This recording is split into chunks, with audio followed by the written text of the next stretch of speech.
The den fell silent the moment Rin's fingers made contact with the raised tissue along Varkos's jaw. It wasn't the silence of peace. It was the silence of held breath, of muscles coiled tight, of every predatory instinct in the room screaming that something impossible was happening. 12 cubs, each the size of a full-grown Terran wolf, pressed their bellies to the stone floor. Their ears, pointed and tufted, folded back against their skulls. Not one of them moved. Varkos himself had gone completely still. The scar ran from the corner of his left eye down to his throat, a pale line through the dark fur that covered his leonine face. It was old, that scar. Older than most of the cubs in the den. Older than the alliance between his pack and the human colony that had settled 3 valleys over. "Does it still hurt?" Rin asked quietly, her voice carrying in the absolute stillness. The Alpha's golden eyes tracked to her face.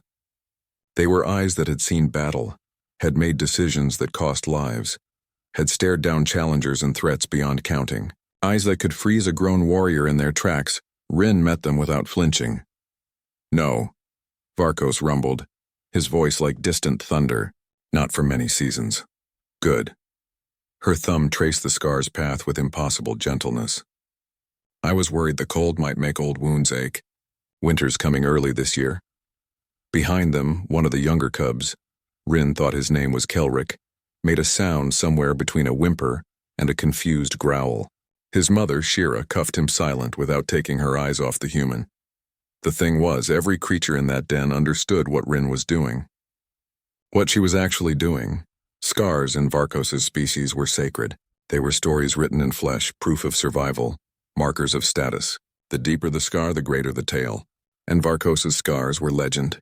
The one Rin touched now had come from the Rift Wars, when the dimensional barriers had torn open and things with too many teeth had poured through into their world. Varkos had been young then, barely more than a cub himself. He'd held the northern pass alone for 3 days while his pack evacuated. That scar was the price he'd paid for his people's survival. No one touched an Alpha's scars. Not pack members. Not rivals. Not even mates did so without explicit permission, offered in ceremony. And yet here was this human, this soft-skinned, small-toothed being who'd arrived on their world barely 2 cycles ago, touching the most sacred mark on their leader's body with the casual concern of someone checking on a friend. "You've been favoring your left side," Rin continued, apparently oblivious to the crisis of protocol unfolding around her. "I noticed during the hunt planning yesterday. Is it the shoulder again?" "You noticed too much, human," Varkos said, but there was no heat in it. "Someone has to." Rin's hand dropped from his face to his shoulder, fingers probing with practiced efficiency. "You're all too proud to admit when something hurts." "There, that's the spot, isn't it?" Varkos's breath hissed between his teeth. Around the den, ears pricked forward in alarm. "Peace," the Alpha commanded without looking away from Rin. The cubs settled but remained tense, watching. "Old wound?" Rin asked. "Old enough?" "Let me guess. You fought through it, won whatever battle it was, and never let it heal properly." The corner of Varkos's muzzle twitched.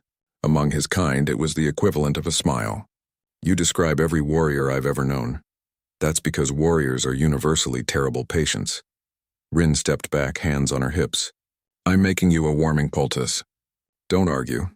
And you're going to rest that shoulder for at least 3 days. The winter preparations can be handled by your perfectly capable pack." Rin's voice carried that particular tone of command that Varkos had learned, to his private amusement, transcended species barriers, unless you think they're not up to the task. It was a clever trap, and they both knew it.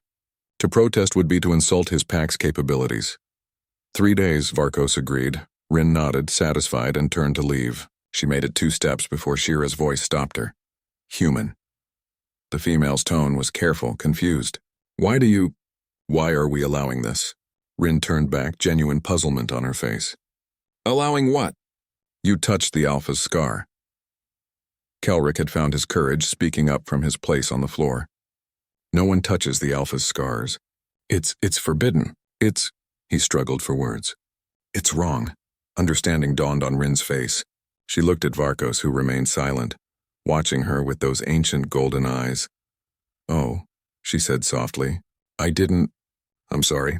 I didn't mean to break protocol." "And yet," Varkos said quietly, "you did. Why do you think my pack allowed it?" Rin considered this, her brow furrowed. Around her, 12 pairs of eyes watched, waiting for understanding. Because, she said slowly, I wasn't challenging you. I was caring for you. Because, Varkos corrected, rising to his full height, easily twice Rin's size. You have never once seen me as Alpha first and Person second. From the day you arrived, you have treated me as simply Varkos. You notice when I hurt. You scold me when I push too hard. You care for me not because of my rank, but despite it. He took a step forward, and Rin had to tilt her head back to maintain eye contact. That is a gift rarer than you know. Rin of Earth, in touching my scar, you offered neither challenge nor submission. You offered simple compassion, as you would to any friend. His tail swished once, a gesture of approval. That is why the cubs lowered their ears. Not in fear, but in recognition.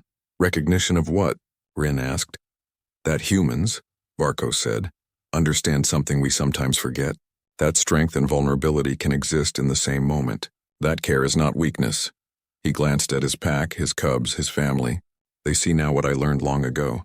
That perhaps the humans' greatest strength is not their weapons or their ships or their stubborn refusal to quit.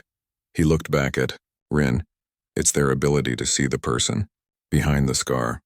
The silence that followed was different now, warmer. Kelrick's tail thumped once against the stone floor. I'll go make that poultice, Rin said, voice suspiciously thick. And I, Varkos replied, will attempt to be a patient patient. You'll fail, Rin predicted. Already heading for the door. Probably, Varkos agreed. After she left, Shira approached her Alpha, head tilted. She really doesn't realize what she does she? No, Varkos said, settling back onto his haunches. That's what makes it genuine.